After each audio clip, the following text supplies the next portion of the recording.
नमस्कार, स्वागत है आप सभी का न्यूज 21 में। मैं हूं आपके साथ हर्षदा जोशी। आप सब देख रहे हैं मेरे साथ हमारो राजस्थान। सबसे पहले बात करेंगे संघ के सरसंघचालक की, जहां पर मोहन भागवत ने इंदिरा गांधी स्टेडियम में आयोजित स्वयं सेवकों के नगर एकत्रीकरण कार्यक्रम में प्रमुख रूप से हिस्सा लिया।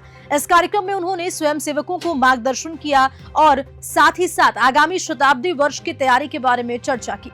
कार्यक्रम के दौरान मोहन भागवत ने संघ के 5 प्रमुख परिवर्तन विषयों पर जोर दिया, जैसे कि सामाजिक समरसता, पर्यावरण, कुटुंब प्रबोधन, स्वर्ग का भाव जागरण और नागरिक शिष्टाचार। ये 5 परिवर्तन संघ की आगामी शताब्दी साल के अवसर पर विशेष ध्यान देने योग्य क्षेत्रों के रूप में चुने गए हैं। कार्यक्रम के बाद मोहन भागवत ने मात्र वन भूरा सिद्ध के देसी प्रजातियों के 11 पौधे लगाकर वृक्षारोपण किया। इस पहल का उद्देश्य पर्यावरण संरक्षण और हरियाली को बढ़ावा देना है। इस महत्वपूर्ण कार्यक्रम में केंद्रीय वन एवं पर्यावरण मंत्री भूपेंद्र यादव, राज्य मंत्री संजय शर्मा और क्षेत्र प्रचारक भी उपस्थित रहे। अलवर से प्रदीप गोयल की रिपोर्ट। खबर अब सिरोही से है। आपको बताते चलें कि राष्ट्रीय आतंकवादी मोर्चा के अध्यक्ष MS बिट्टा ने ग्राम पंचायत अजारी में स्थित विश्व प्रसिद्ध मां सरस्वती माता के मंदिर में दर्शन करने के लिए पधारे। इस अवसर पर उन्होंने मार्कुंडेश्वर महादेव और सरस्वती माता के दर्शन कर आशीर्वाद प्राप्त किया। MS बिट्टा ने मंदिर में पुजारी महेंद्र रावल, मनोज कुमार और कालूराम रावल से तिलक लगाकर स्वागत प्राप्त किया और इसके बाद बिट्टा ने गुरुदेव श्री 1008 श्री रेवानाथ जी महाराज का आशीर्वाद भी लिया। इस धार्मिक यात्रा के दौरान बिट्टा ने मंदिर परिसर में आस्था और भक्ति का अनुभव किया और स्थानीय पंडितों और भक्तों के साथ समय बिताया। सिरोही से भवानी सिंह की रिपोर्ट। त्योहारों के दौरान कानून व्यवस्था को सुनिश्चित करने के लिए डूंगरपुर जिला प्रशासन पूरी तरह से अलर्ट मोड पर है। जिला कलेक्टर अंकित कुमार सिंह और SP मोनिका सेन ने आज रूट मार्च कर शहर में प्रतिमाओं की विसर्जन यात्राओं और धार्मिक जुलूसों के मार्गों का निरीक्षण किया।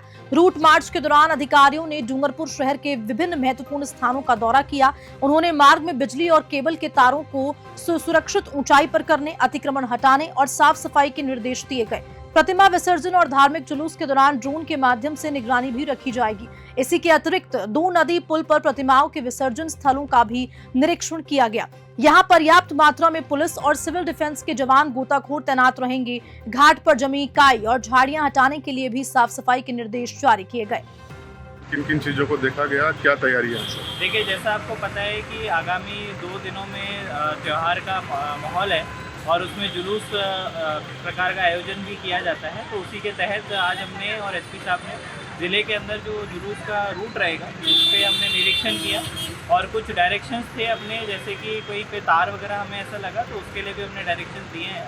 और जो अनंत चतुर्दशी का है उसमें गणेश जी के विसर्जन का भी रहता है, तो उसमें हम लोग की जो व्यवस्था रहती है, चाहे वो बोट को लेकर हो, वहाँ पर गोताखोर हो, उनकी व्यवस्था को भी अब हम लोगों ने देखने जा रहे हैं। गणपति विसर्जन व बारफात को लेकर स्थानीय पुलिस चौकी में CLG की बैठक आयोजित की गई। बैठक में निकलने वाले जुलूस के रूट पर चर्चा की, तो वहीं अनंत चतुर्दशी के अवसर पर निकालने वाले गणपति विसर्जन जुलूस को लेकर चर्चा की गई, जिसमें हर साल की तरह इस साल भी रामलाव तालाब में गणपति विसर्जन का निर्णय लिया गया। बैठक को संबोधित करते हुए पुलिस उप अधीक्षक दिरावर सिंह सूढ़ा ने कहा कि त्योहार हमारे लिए उमंग और उत्साह लेकर आते हैं, अतः इन्हें शांति पूर्वक एवं गरिमान्य तरीके से मानना चाहिए।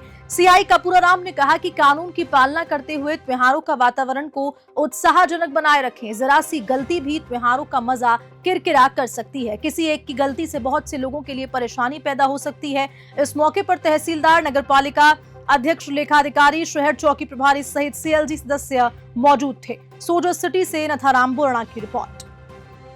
नाथद्वारा में महिला ने अपने साथ हुई मारपीट के मामले में पुलिस में शिकायत दर्ज करवाई। महिला ने बताया कि वे किराने की दुकान पर बैठी हुई थी जब किशन लाल गुर्जर और उनकी बच्ची कार लेकर आए और कार से उतरते ही महिला के साथ गाली गलौज शुरू कर दी। महिला ने बताया कि जब मैंने कहा कि वे गाली गलौज क्यों कर रहे हैं तो उन्होंने मारपीट शुरू कर दी और कपड़े भी फाड़ दिए गए। किशन लाल गुर्जर की पत्नी ने भी लात घूंसे मारे और चोटी पकड़कर उसे घसीटा। जब उसके बच्चे और अन्य व्यक्ति उसे बचाने आए तो उन लोगों ने सभी के साथ मारपीट की।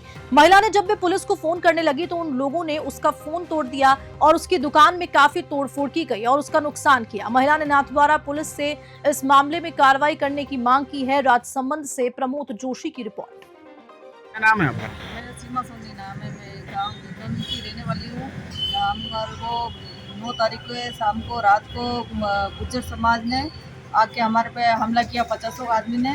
और मेरा आदमी को, मेरे को, मेरे बच्चे को, तीनों को मारा है। मेरे को यहाँ पे मारा, इधर कुछ ले गया है। और तो भी मेरे ऊपर गिर गई और आदमी के ऊपर गिर गया। कितने आदमी थे?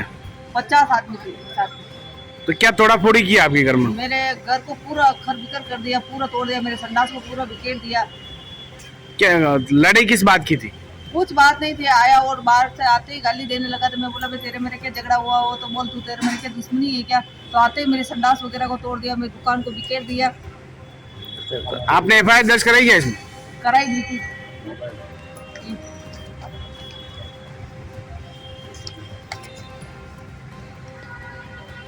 धार्मिक नगरी झालरापाटन में जलझूलनी एकादशी के पावन अवसर पर 3 दिवसीय डोल महोत्सव का शुभारंभ हुआ। महोत्सव के पहले दिन सूर्य मंदिर प्रांगण में विभिन्न समाजों के मंदिरों से आए देव विमानों की सामूहिक महाआरती का आयोजन किया गया। वैदिक मंत्रोच्चारणों के साथ हुई एक महाआरती में बड़ी संख्या में श्रद्धालु उपस्थित रहे। डोल महोत्सव के इस शुभ अवसर पर झालरापाटन पालिका अध्यक्ष वर्षा चांदबाड़, पूर्व विधायक निर्मल सकलेचा और बड़ा मंदिर सेवा दल के सदस्यों ने भी महाआरती में हिस्सा लिया और ईश्वर का आशीर्वाद प्राप्त किया। महाआरती के बाद 13 बैंड, 21 ढोल और घुड़सवारों के साथ देव विमानों की शोभा यात्रा निकाली गई। श्रद्धालु भजनों पर झूमते और जयकार करते हुए नजर आए। शोभा यात्रा गोमती सागर तालाब के गणगौर घाट पर पहुंची, जहां देवताओं का जलाभिषेक और महाआरती संपन्न हुई। पुलिस प्रशासन द्वारा सुरक्षा की विशेष व्यवस्था की गई थी। सभी समुदाय के लोगों ने आपसी सहयोग से धार्मिक आयोजन को सफलतापूर्वक संपन्न किया। झालावाड़ से नवीन राजपाल की रिपोर्ट। अखिल विश्व गायत्री परिवार गायत्री शक्तिपीठ अलवर के पूर्वी चेतना केंद्र के कार्यकर्ताओं ने वार्ड नंबर 51 के अंतर्गत स्वच्छता जागरूकता अभियान चलाया। नागरिकों को स्वच्छता के प्रति जागरूक करते हुए घर के कचरे को निर्धारित स्थान या फिर कचरा गाड़ी में डालने, पॉलिथीन के कम उपयोग और दुकानों के बाहर कचरा पात्र रखने के लिए प्रोत्साहित किया गया। इस अभियान के दौरान गायत्री परिजनों ने हाथों में स्वच्छता संदेश लिखी तख्तियां लेकर माइक के जरिए जागरूकता फैलाई और वार्ड नंबर 51 के वरिष्ठ नागरिकों को गायत्री मंत्र का दुपट्टा और पंडित श्रीराम शर्मा जी का साहित्य सम्मान स्वरूप भेंट किया। सफाई ठेकेदार ने क्षेत्र के सुभाष पार्क सहित कई अन्य स्थानों से कचरा उठाने का आश्वासन दिया, जिसे क्षेत्रवासियों ने सराहा। इस अभियान में बाल संस्कार शाला के बच्चे, महिला मंडल और युवा प्रकोष्ठ के सदस्यों ने उत्साहपूर्वक हिस्सा लिया। अलवर से प्रदीप गोयल की रिपोर्ट। भरतपुर के रुद्रावल थाना क्षेत्र में बीते शनिवार को एक 12 साल की बालिका के साथ दुष्कर्म का मामला सामने आया था, जिसको लेकर पुलिस लगातार आरोपी की तलाश में जुटी है। रविवार सुबह जिला पुलिस अधीक्षक मृदुल कच्छावा ने रुद्रवाल थाने में पहुंचकर अधिकारियों से घटना की पूरी जानकारी ली और आरोपियों की गिरफ्तारी के लिए दिशा निर्देश दिए। पुलिस उपाधीक्षक श्वेता पाठक ने घटनास्थल पर पहुंचकर घटना का जायजा लिया। आपको बता दें कि पुलिस की टीमें आरोपियों की गिरफ्तारी के लिए प्रयास कर रही है और पूरे मामले की गहनता से जांच भी कर रही है। रुद्रावल से राजकुमार उपाध्याय की रिपोर्ट।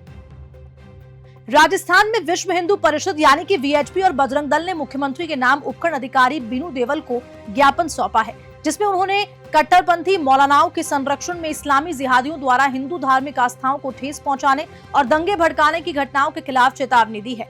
ज्ञापन में आरोप लगाया गया है कि पिछले कुछ दिनों से इस्लामी जिहादियों ने योजनाबद्ध तरीके से संवेदनशील घटनाओं को अंजाम दिया है, जिनमें हिंदू महापर्वों के दौरान पत्थरबाजी और धार्मिक भावनाओं को ठेस पहुंचाने की घटनाएं शामिल है।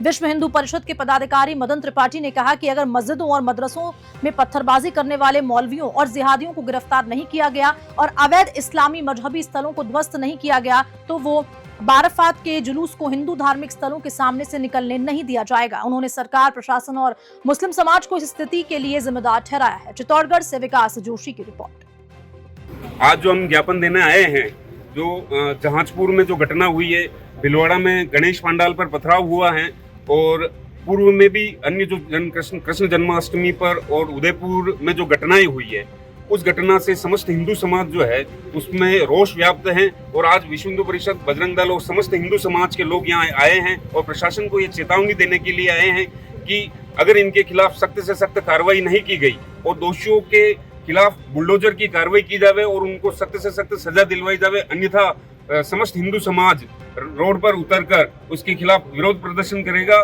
जिसकी समस्त जिम्मेदारी जो है और चेतावनी स्वरूप आज प्रशासन और सरकार को है कि इनके खिलाफ सख्त से सख्त कार्रवाई की जावे। अब खबर श्री माधोपुर से है, जहां पर शहर की ट्रैफिक व्यवस्था बुरी तरह से बदहाल है और उससे कई तरह से प्रभावित भी लोग हो रहे हैं। जबकि ट्रैफिक पुलिस के पास स्थिति संभालने की जिम्मेदारी है। शहर के मुख्य बाजारों में वाहन सड़क पर खड़े रहते हैं, जिससे आम जनता को भारी परेशानियों का सामना करना पड़ रहा है। मुख्य सड़क पर वाहनों के खड़ा होने से न केवल राहगीरों की आवाजाही में बाधा उत्पन्न हो रही है, बल्कि दुकानदारों को भी समस्याओं का सामना करना पड़ रहा है। चौपड़ बाजार से लेकर गोपीनाथ मंदिर तक मुख्य सड़क पर दर्जनों वाहन पार्क किए गए हैं और शहर के मुख्य बाजार में ट्रैफिक पुलिसकर्मी मौके पर तैनात नहीं है। हालांकि ट्रैफिक पुलिस कभी कभार चालान भी काटती है, लेकिन लगातार कार्रवाई के बावजूद भी वाहन चालकों में पुलिस का डर या भय नहीं दिखाई दे रहा है। स्थानीय लोगों का कहना है कि ट्रैफिक पुलिस को मुख्य सड़क पर खड़े वाहनों के खिलाफ कड़ी और कार्रवाई करनी चाहिए और उनके जब्त करने के चालान भी काटने चाहिए। श्री माधोपुर से रविकांत की रिपोर्ट। और इसी खबर के साथ हमारा राजस्थान बुलेटिन में इतना ही। नमस्कार।